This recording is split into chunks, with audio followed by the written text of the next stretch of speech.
This is the weekend edition of Fear and Greed Business News, Australia's best business podcast. I'm Michael Thompson, and good morning, Sean Aylmer. Good morning, Michael. Sean, our weekend show, well, it's our last weekend show, our last official weekend show for the year, and the format's still the same. It's all about the two of us each nominating what we think is the biggest business story of the week, the most remarkable business story, the sleeper story, which is one that's maybe not getting the attention that we feel that it deserves, or it's going to be a bigger story further down the track, and then our favourite story as well. And it is a competition, so every week we are joined by our adjudicator, our Fear and Greed colleague, Adam Lang. Adam, good morning. Good morning, Michael. Now, Adam, before we go on, I'm worried about Michael. I just don't think he's been quite as fired up the last few weeks. And I don't know whether you thought much about that intro. I mean, it's the 23rd of December, the last of our regular shows. I just thought he's a bit flat. Bit of a bar humbug. Yeah, I think he's a Scrooge for Christmas. I don't want to pick on him. I'm not picking on you, Michael. Come on, Michael. Pick it up. Feel the love. Can I just tell you, though, quickly? No, probably not, actually. Can I just tell you that quickly? No, probably not. I have been fired up for the last couple of weeks. Too fired up, it seems, for some listeners who have been too critical of me for getting too enthusiastic about it. And so I've decided to dial it back a little bit today and keep it focused firmly on the business news and just take all my enthusiasm out of it. I don't know how long that's going to last because I tend to get very excited once we get into the competition, but we should get into the competition for the sake of those people who are here for the business news. Because I'm sure there are some that are actually here for business news content. I don't know who they would be. Biggest story of the week, Sean. Well, it was a massive week for markets with the S&P ASX 200 climbing to within 100 points of its all-time high. It reached its high back in August 2021 when the bourse reached 7,632.8 points. It's quite remarkable that at the end of October, the market was trading around 6,800 points. And since then, it's jumped more than 7%. Tech stocks have been a strong contributor, just like they have all year. They were this week as well. But the biggest contributor this week has been the big iron ore companies. Telstra did really well. The energy companies, which have otherwise had a pretty tough 2023, and consumer discretionary stocks. Now, the reason for the bourse ending 2023 on a high is confidence that interest rates have peaked in the US and will start falling in 2024. It's the same deal here. So some major banks like Commonwealth Bank and ANZ have even forecast rate cuts next year. So the ASX 200 finishes the year at close to its highs for 2023, and barring a post-Christmas tumble, the Santa Claus rally, Michael, the Santa Claus rally, it came early. And that is a massive story because we all have superannuation funds.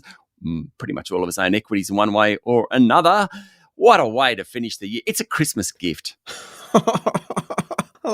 He should get some points for melodrama because he has dressed that story up way more than it needs to be. On. Because, Adam, yes, I acknowledge it was a big week for the local market, but that's not really so unusual, is it? There are good weeks, there are bad weeks, but I mean, it's just the market. It comes and goes. What we don't have anywhere near as often is a veritable deal frenzy. A frenzy. And it is quite, a frenzy.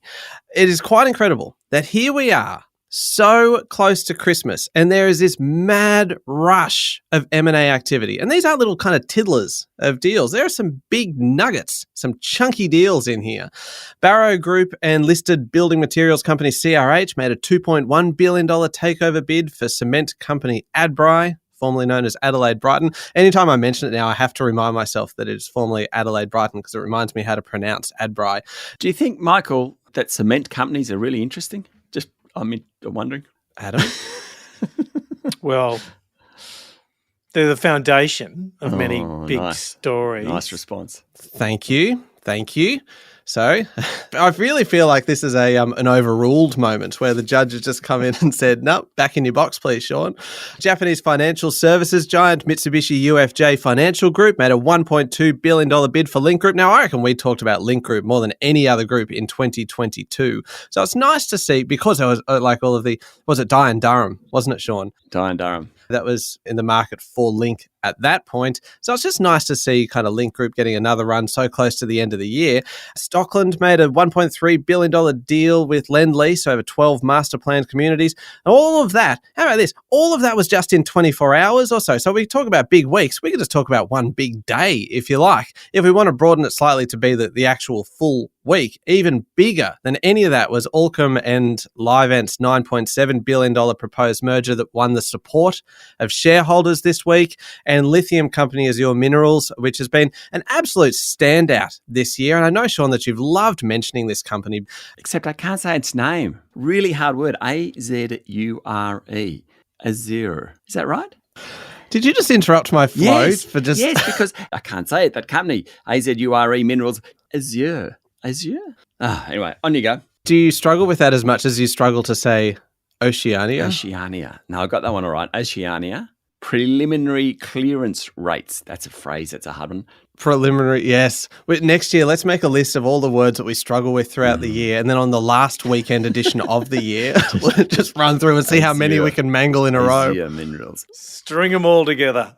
Anyway, sorry, go on. Anyway, Azure Minerals, which has been a standout this year and which has obviously been very difficult to pronounce. But good on you, though, Sean, even though you can't pronounce it, just to keep on mentioning it. Anyway, just keep on pushing through, because that share price has jumped 1,700% across the last 12 months. Anyway, this week it entered a binding deed with Brazil's SQM and Gina Reinhardt's Hancock Prospecting to buy all its shares. What a week. What an absolute ripper of a week for M&A activity. It is just extraordinary. As I said before, a Santa rally happens quite often.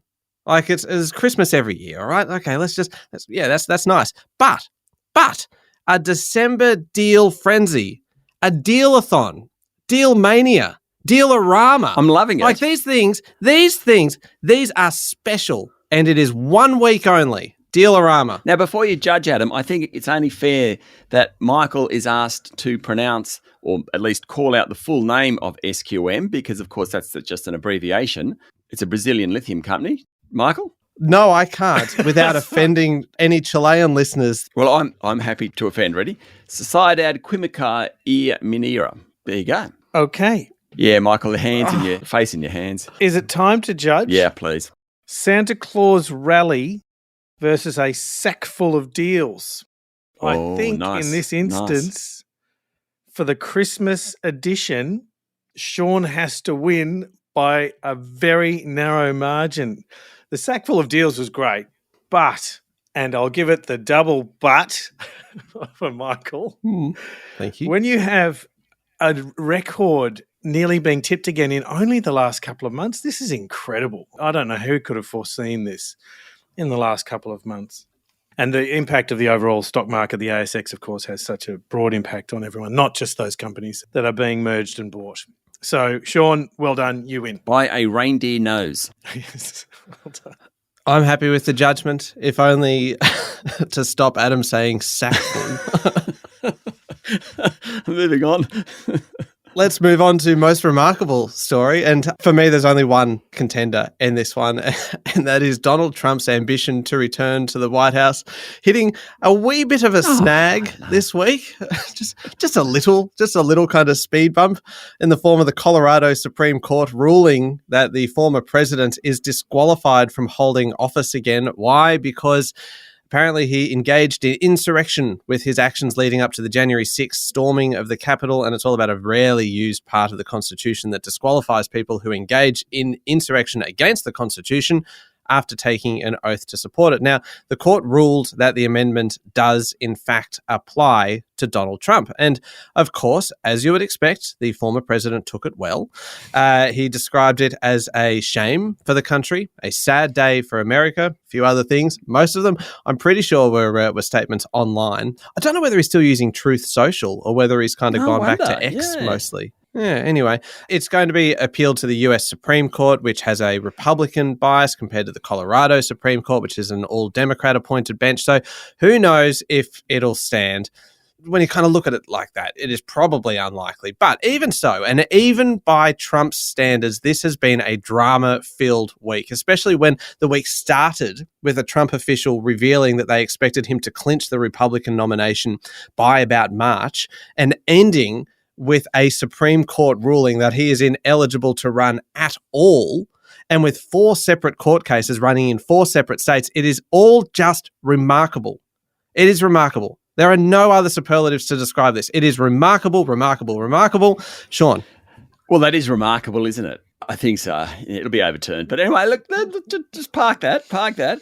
My most remarkable story, well, what is truly remarkable is the performance of the much maligned Australian airline industry, including Virgin and Qantas. Why?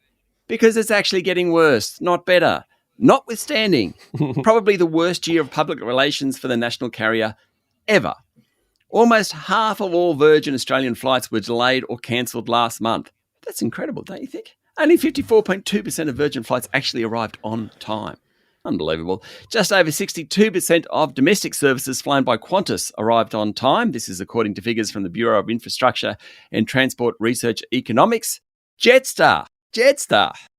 Oh my gosh, what's going on in the world? It was the best at 67.8% on time. Incredible. The Bureau said the figures were significantly lower than the long-term average performance of 81%. Our Transport Minister, Catherine King, came out. She said the results were very disappointing. That's an understatement. She added that it's no wonder that so many Australians remain fed up with our major airlines. Well, given the debacle that was Christmas last year with the airlines, the fact that they've done it again, in fact, they haven't done it again, they've gotten worse. I think that is truly remarkable. Adam. Yes, Sean wins. Having been recently flying in December. Oh, I'm playing to him. I like it. My subjective bias meter is very, very high. Oh, excellent. And it is just one state in America. So I understand the Constitution of the United States. Do you? But No, hold on. Let's record that again. I understand the Constitution of the United States in America. Of America, thank you. Of America. But the nature that one state can stop a whole country is really interesting. And I don't think it can hold, but we'll see. It's remarkable. It is remarkable. No question. I mean, all the elements of it, the insurrection itself was remarkable. That Donald Trump is who he is remarkable. But this ruling... This judgment is remarkable. Yeah, the judgment is remarkable. But in terms of... Your judgment, I mean. Just to be clear, your judgment on this one is remarkable. But please, go on. I accept that. The airline performance is dismal. Remarkably bad. And that affects so many people.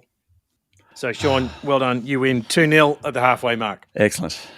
All right, so we are 2-0 going into halftime. This is not how I thought this was going to go. I thought with a new kind of really strong business kind of focus and just focusing on the news, I would be going better. But I'd forgotten to factor in Adam. Which is such a rookie mistake. Oh, goodness me. Okay, we'll come back in a moment and we'll find a sleeper story of the week.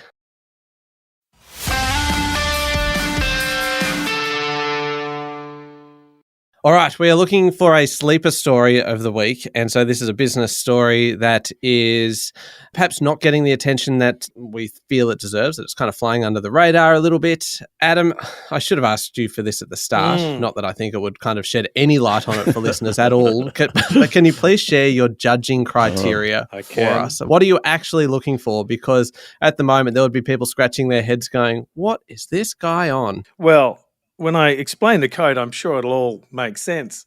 Firstly, topicality, then timeliness, then economic impact, subjective bias, and melodrama. So 5 criteria. Of all, economic impact has to be the most important. Well, that is a surprise for all of us, really. How long have we been doing this? 3.5 years. It's no clearer. Well, I might go first on the sleeper story because I want to get it out of the way. The sleeper story is often the one that I grapple with, enjoy the least. No, I don't grapple with it. It's always a tough category for everyone. Look, but this is a sleeper story, funnily enough, involving the biggest company in the world. You wouldn't think that would be possible, that Apple could have a sleeper story going on here, but hey, it has. Because Apple has decided to shift its focus really kind of from phones to wearables. Now, this is a $3 trillion company, and it is the trendsetter within the tech industry. Adam, that is a key point to write down in your judgment. So that when a report like this runs in Bloomberg, we can safely assume that it is a sleeper story, because a move like this from Apple will go on to influence marketing and plans and business and the rollout of products, etc., not just for Apple, but for all tech companies and related businesses. So companies like Samsung and Google and the like will all be influenced by this. You've stopped writing, Adam, which worries me. As soon as you stop writing, it's like, oh, okay, he doesn't deem this worthy of actually recording. He did write something to begin with, and then he looked up, he went for his coffee. At that point, as a contestant, losing him. Yep, got to bring it back. Well, anyway, let me tell you, anyone in that same space is going to be influenced by this. And when I say anyone in that same space, these are the rest of the world's biggest companies. It is huge. All brands everywhere. Economic impact, tick. Now, Apple's wearables, of course, include the new Vision Pro headsets. I know you're very excited about that, Adam, as well as the AirPods. You use AirPods, don't you, Adam? I've seen you using them multiple times. Yes. You seem to be appealing to the judge a lot here. You seem to be playing the judge, not the story. Sean, it's 2-0. I need to do anything I can right now. And I fully support that. Excellent. Apple Watch. You have an Apple Watch, Adam, and I know that you enjoy that. And while the iPhone will still get an upgrade next year, the earbuds and the watch are due for a big upgrade, and the Vision Pro will likely take off as well. So watch this space. Adam, let me put it in terms that I suspect you will understand, because you think along these lines. When Apple decides that wearables are the next big thing, it's like Anna Wintour deciding that leopard print is in. Because bonus point. Because trend setter, the number one global trend setter is Apple. So watch this space. We will all meet back here next year with our wearables on and agree that I was right. Sleeper story. Done? Yeah, that's it. No, good. Yeah. Do you like how I just finished with sleeper story? Microphone drop. Yeah. No, look, that's a good sleeper story. My sleeper story probably has potentially the greatest economic implication for 2024. It's a little bit scary because it's not just about oil markets, but inflation and interest rates as well. Oil prices have climbed and shipping in the Red Sea is grinding to a halt after Iranian-backed Houthi militants stepped up attacks on vessels, raising fears about the impact of the Israel-Hamas war on the global economy. That's what we're talking about. It's much, much deeper than that, though. That's why it's a sleeper story. 2 European oil and gas giants said their tankers will avoid the waters off the coast of Yemen, which is unavoidable if you want to go via the Suez Canal to cut between Europe and Asia. A bunch of major container shippers have already altered their routes. The US Secretary of Defense said America and its allies, including the UK, Canada, France, and others, have agreed to create a naval task force to counter attacks on ships in the region. Australia declined to join, preferring to add our diplomatic support. Don't know what that's going to do, to be perfectly honest. But anyway, we're going to give some diplomatic support. If ships don't use the Suez Canal, they need to travel around the Cape of Good Hope, a much, much, much longer journey, which means it's much, much, much more expensive. I love a good pirate story, don't get me wrong, but I don't think I'm a fan of real pirates. Now, if this continues, this could have major economic implications for the cost of goods. Now, we know about services inflation. We're about that. The goods inflation hasn't been an issue really in the last 12 months. Suddenly, we're getting this massive supply chain disruption. This could be really, really big in 2024. A great sleeper story. Adam. When Michael started, I thought unbeatable. But I have to give it to Sean.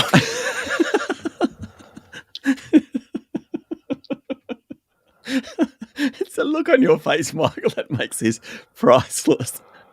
Can we somehow on social media get that 3 or 4 seconds of Adam saying, I thought it was unbeatable, but I have to give it to Sean, and that look on Michael's face, that sheer contempt. You can see the moment his heart broke. Oh, no, it's only because of the judgment in the previous category. Like, I knew that wearables wasn't going to beat pirates. I mean, honestly, that's to be expected. But Donald Trump and the Colorado Supreme Court, and the fact that this is now going to have to go to the US Supreme Court, and the fact that they've actually kind of held off on the judgment because they know it's going to the Supreme Court, and that will then kind of actually set a precedent for every other state. That's why other states are holding off. Michael, because everyone needs a Roe v. Wade. You've got yours. I do. I do. I'm sorry. Please go on, Adam, with the reasoning behind your judgment. It was a high quality battle. Sean, maximum points. Woo. This is, I think, very, very perceptive, strong, worrying, all of the above. Definitely the sleeper story of the week. But, Michael, such a high-quality battle. The only thing I question is Vision Pro. Are they really going to stick with it? Wearables I get. Vision Pro just doesn't seem to have landed well. Anyway, we'll see what Apple does. There is still a chance that I can win on the actual overall points. Mm-hmm. It's a very slim chance, but you know what? I cling to hope at all times. I never give up. Sean, please give us your favourite story of the week. Well, I am at the end of a long year, unashamedly appealing to our judges' bias. We don't normally do that, but this time I am. Adam, I'll take a step back. For those who didn't know, Adam's a rocker. If he's not wearing the suit and tie, he's got the rock band T-shirt on. He managed rock bands. Am I right in saying that? Well, managed a few, but mostly worked in record companies and publishers. Yeah. There you go. He still goes. I mean, he went to Rat Cat the other day. He goes to rock concerts. And the Foo Fighters. I mean, but the Foo Fighters, everyone went there. Not everyone went to Rat Cat, did they? True. Duh. Anyway. Can you please stay on target here? Like, this is... I was just letting the listeners know about our wonderful Adam. So I have no doubt that his favourite story of the week will be the same as mine. It's a story of a rich rocker putting back into the industry. Australia's wealthiest chief executive, WiseTech billionaire Richard White, has spent $11 million to bankroll the takeover of music publisher The Bragg Media, which owns the local license to a bunch of mastheads, including Rolling Stone. Variety as well. Now, Rolling Stone, Adam, I reckon you would have had a subscription or two over your time, yes? Oh, yeah. Yeah, that's what I wanted to hear. From very young. Yeah, I like that. Mr. White is a former musician himself. He used to repair guitars for AC/DC and the Angels. Is that not cool? He's now worth like $11 billion because he started WiseTech Global. He still runs it. It's one of the biggest companies in the country. I think it's now the second largest tech company listed on the ASX. So he's going to own a third of ASX-listed vinyl group by funding the purchase of The Bragg. Now, The Bragg's also got the Hollywood Reporter, Billboard, Rotten Tomatoes, Hype Beast. Didn't know Hype Beast, to be honest, but still got it. I just think it's wonderful that Richard White, now worth $11 billion, just throwing a little bit of money at the local music industry. I mean, 11 million on 11 billion is not actually a huge amount of his wealth, let's be honest. But good on you for giving back a little. My favourite story of the week, Michael. That's good. It's a good story. Well done for just like enormous amount of sucking up, but well played. I mean, why wouldn't you? Because, Sean, I too am appealing to our judge's bias with my story because Adam drives a car. And that car, unless I'm mistaken, has number plates. And I am sure that Adam would dearly love to sell those number plates for $10 million if he could. Because that is exactly what's happening right now with an online auction for a New South Wales number plate that just says the number 1. That's all it's got on it. New South Wales 1.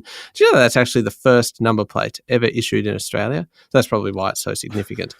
There you go. But it's not just in New South Wales that it was the first Australian number plate, that it even beat Victoria and Queensland and Western Australia, and I could list the other states. And Tasmania? And Tasmania as well. The ACT or not? Yep, beat the ACT and it beat the Northern Territory as well. What about South Australia? Yeah, South Australia, that came in somewhere after that. Yeah. So this is in fact the first of all of the number plates. So it's deserving of winning this category. But anyway, it's currently up to $10 million for this number plate. It is just a number 1. And it's getting $10 million at the moment. Isn't that incredible? It's expected to go much, much higher as well, potentially, in the next few weeks. It was owned by the first New South Wales Police Commissioner. It hasn't changed hands in more than a century. All very exciting. Now, we have seen some extraordinary sums paid elsewhere in the world, particularly in the Middle East, where we had the Dubai P7 number plate sell at auction earlier this year for $22.3 million. Michael. Yes. Why? Why P7? So what, 22.3 million US dollars, I think it was. So what's that, like 32 or 3 Aussie? No, this was Aussie. Why P7? P7. I've had a look at pictures of it, and the P was not very prominent. It almost feels as though the P is the equivalent of the New South Wales on the Australian plate. So it's just the number 7 number plate. And it actually kind of then beat the Dubai 1 number plate, which sold back in 2008 for, I think, $21.3 million. Wow. Dollars. So this market is out there. You can kind of get it in the Middle East, where there has been a precedent set for kind of people paying extraordinary amounts of money because there's just so much wealth in that region. But the $10 million plate in Australia is by far the most expensive local one. And I just find that extraordinary. I am fully on board with this. I'm rooting for this to pass Dubai's P7 and set a world record. Wouldn't that be good for a little humble Australian number plate, a New South Wales one, to set a world record? And one other point, I was just looking and listening to your story there, Sean, about the fact that Richard White spent $11 million to take over a music publisher. We're talking about roughly the same amount of money.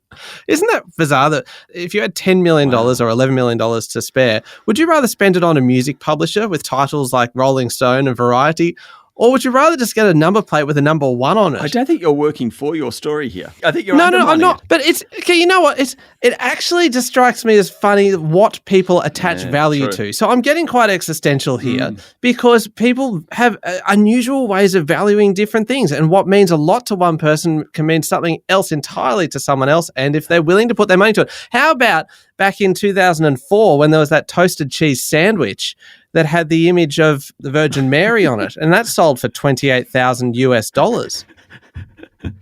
And the best part of this was... Then they ate it. No, the sandwich was actually 10 years old at that point, and then the person sold it. But, triple but, it had never grown mold.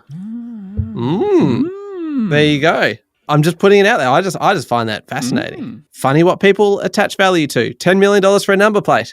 $11 million for a music publisher. You know what? If Sean wins this, I deserve half the points because I've kind of added a bit of, not colour to it, but really meaning, deep philosophical meaning to Sean's story. In support of your story, right, it's kind of like judging on this show. The value that certain people, i.e. the judge, puts on our stories. Surprising sometimes.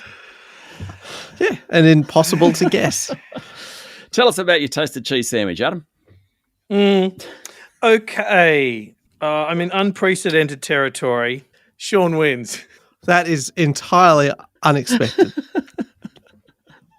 I sucked up to him big time, Michael. Give me some points for that. Yeah, a number plate. Very interesting. Just doesn't get there for my favourite story of the week. An inanimate object, when you have that versus the story behind Richard White, the purchase of music publishing, publishing titles, and people keeping jobs and keeping creating great content about music. So I'm sorry, Michael, but Sean has to win. Today is 4-0. Now, I have to confess, though. So a couple of the stories there today were only yesterday's stories, and we think about this show throughout the week, and Michael didn't know about a couple of the stories, and I nabbed them before he even got the chance to look at them. Richard White was one of them, and I think the other one from memory was it the Pirates? Or was it? Oh no, it was Qantas. It was the on-time flight thing. So clearly a big win to me, but I'm happy to concede to Michael those two. So we go to the end of the year with a 2-2 draw. But tell me what the numbers, what are the points anyway, Adam, just out of interest. Okay. So the revised 2-2 draw yes. is Michael 86 points, Sean 92 points. 86 plus a few. Okay. Yeah. That is a sizable margin. That's not how I wanted to finish the year. You know what, though? Today, I think business news was the winner because we had a toasted cheese sandwich selling for $28,000. We had all kinds of things. And I feel like people's weekends are going to be richer for having learnt that little nugget. Can I just ask you both, kind of the story. I mean, we're going to do this over the next few weeks anyway. But if I think of the weekend stories, the one that just keeps coming back to me, which Michael did win on the day as a favourite story. What was it? It was the romance one. The Office romance? No. The Canadian National Railway and BHP bosses. BHP. Yeah. Getting board approval for a relationship. Yeah. I still think that of all the favourite stories, it's just hard to beat that one. Just Isn't beautiful. It? Such romance. Romance. Yeah. And in the end, love conquers all. Oh, you know, I was about to say something like that, and I'm like, you know what? I just don't have it in me. I've suffered a crippling blow today with this epic loss. I think it's got something to do with the fact that last night we had our Christmas party, and Michael, your misbehaviour was excessive. Lucky Sean was there. That is outrageous. What a slur. Sean, thank you very much. Our final weekend edition of the year. We will, of course, be back over the next few weeks. The next week, actually, we have got some fantastic episodes coming up where we go back and pick out the best stories of the year. So the best political story and corporate story and the best market story. And we each nominate one. And because we don't have a judge for that, we have to just generally decide between the three of us which story is the best. And on Christmas Day on Monday, it's the gift story of the year. And that's my favourite episode, I think. So when you wake up, right, just before you cook the turkey, go to church, do whatever, listen to Fear and Greed. That's what I recommend. Yeah, before the kids are allowed to open any presents, they've got to listen to Fear and Greed. Oh. Individually, if that's okay on there. Perfect. All right. Thank you very much, Sean. Thanks, Michael. And thank you, Adam. Thank you, Michael. Make sure you're following the podcast and please join us online on LinkedIn, Instagram, X and Facebook. I'm Michael Thompson and that was Fear and Greed Business News. Have a great weekend.